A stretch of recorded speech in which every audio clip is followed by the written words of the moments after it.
Mga kabayan, sa oras na ito ay nandito po tayo sa bayan ng Castillejos at ako po ay maghanap ng mga halamang gamot mga kabayan dito sa ating mga kapatid na katutubo. Yung mga katutubo po ng Kanaynayan to. Tignan po natin kung may mabili po tayong mga halamang gamot. Mga palaka naman to mga kabayan, tignan po natin, ang dami.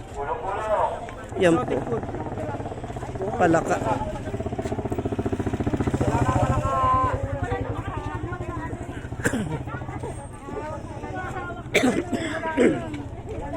Sari-sari ang paninda ng ating mga kapatid na mga katutubo dito mga kabayan. Tignan po natin kung may mabili po tayo na mga halamang gamot na pwede nating ipalabas mamaya. Ito siguro mga kabayan ay isa ito sa target po natin. Maaaring kukuha po tayo nito mamaya mga kabayan. Kaya tignan po natin sa banda roon kung ano-ano ang mga paninda po nila. Ito kanilang mga paninda na ito mga kabayan ay mga produkto ng ating mga kababayan na mga katutubo galing sa kabundukan. Ito may mga gabi, yan po. May mga gabi, labong, kamote, luya. Sari-sari na po mga kaubayan.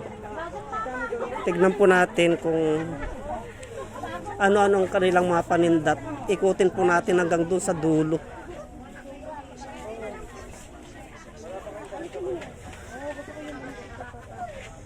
So halos pare-parehas sila ng paninda mga kaubayan.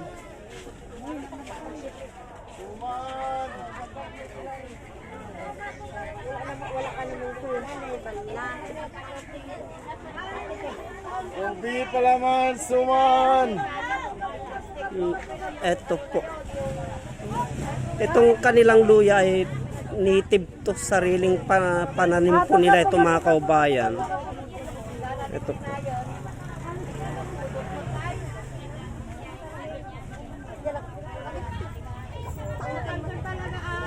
Napakaraming mga kamote at saka saging.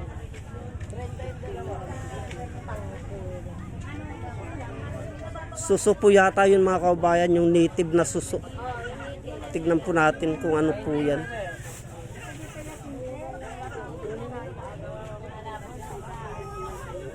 Halos pare-parehas lang po sila ng mga paninda mga kaubayan.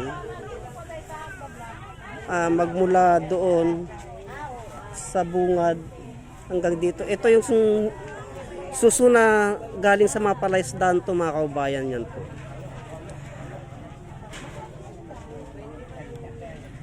Tignan po natin hanggang dulo.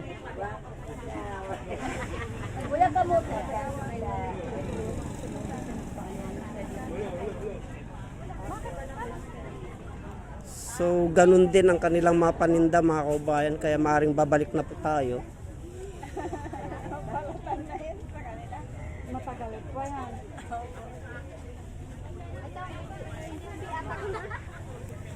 Pare-parehas lang mga kaubayan, kaya babalik na po tayo.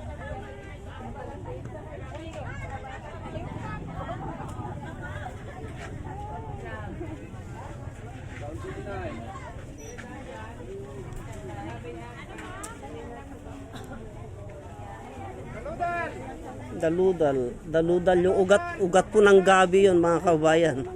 Daludal. Suso. So bali wala tayong mga kurso na daan na mabili dito mga kaubayan, kaya maaaring magpunta po tayo sa kabukiran.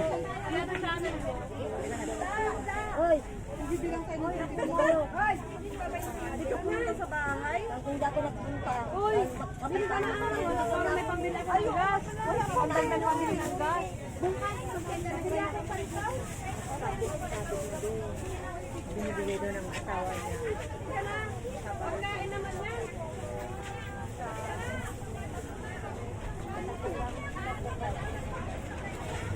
Pare-paras lang sila ng paninda mga kaubayan. Ito sana, kaya lang medyo magulang naman na. Pwede natin ipalabas sa ating channel mamaya, kaya lang medyo magulang mga kaubayan.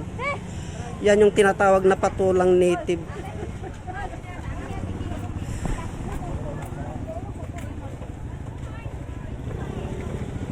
So, iikot po tayo dun sa gulayan sa loob ng palengke mga kaubayan.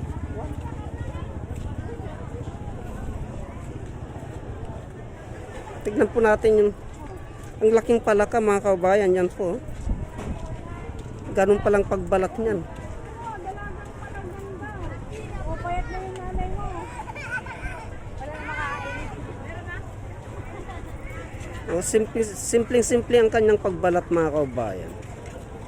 O.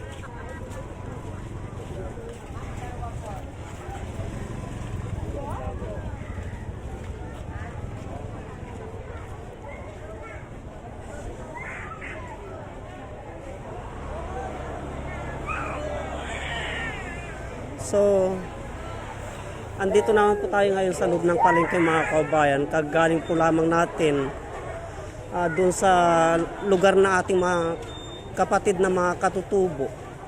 At wala po tayong nakitang pwede nating mabili para ipalabas sa ating channel mga kaubayan. Kaya eto naman po, dito naman po tayo papasada ngayon mga kaubayan. Ikutin po natin to. Tignan po natin kung may mabili po tayo dito sa lugar na ito. Tara na po.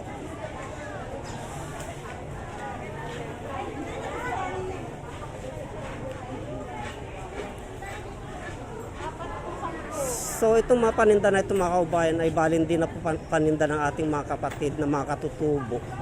Ito. Kasi yung paninda po ng ating mga kapatid na mga katutubo ay nanggagaling po sa kabundukan yun mga kaubayan.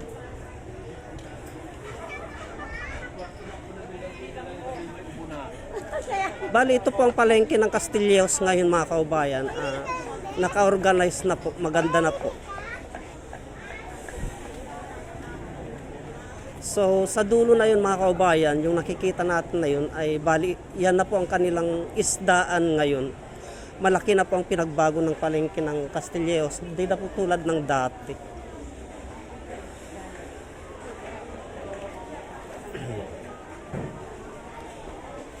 So, bali ito na po ang pinakadulo mga kaubayan. Ito po ay bali isdaan na po ito. Yan po. Ito.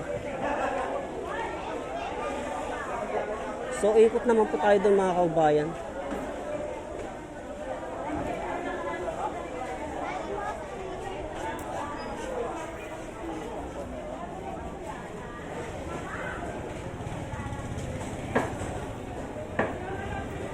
So, bali ito naman po mga kaubayan ay bali may isdaan po ng mga ng mga baboy, mga baka, ganun. Ito po. Okay. Tutukan po natin na ating mga kaubayan